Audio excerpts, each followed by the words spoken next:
let's take a look at integrated I-cord today. When I say integrated I-cord, what I'm actually talking about is I-cord that's worked along each side like this as you're doing the work, as opposed to coming back afterwards and attaching the I-cord.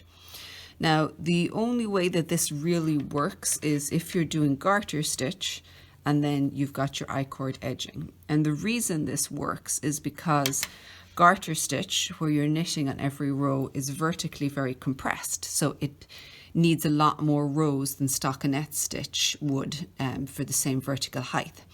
And that means when you're trying to do the I-cord in the edge like this, you do it by slipping stitches every other row in order to keep that as stockinette and to have it curl. And so that means that it can still keep up with the garter stitch and it's not too tight. You can see it's still a little bit tighter, but it's not too dramatic.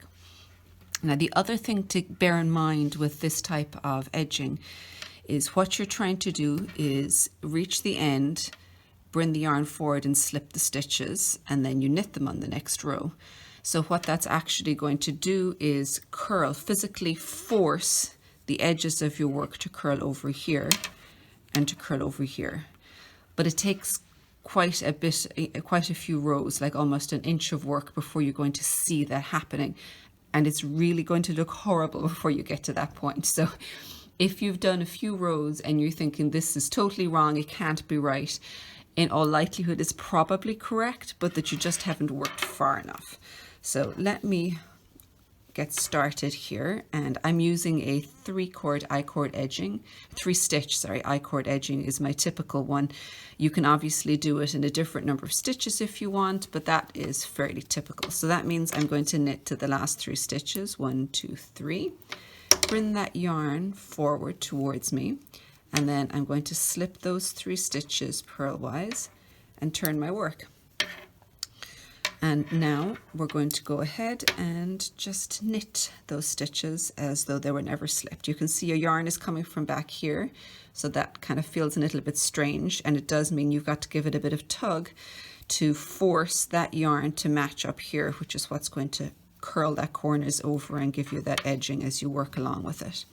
So I'm just going to go knit the first one, give it a little tug so I tighten it up, and then you're just going to go right ahead and work all the way to the other end in the very same way, because I've got an I-cord edging on the other side too. So again, just knit happily along here until we reach the last 3 stitches again.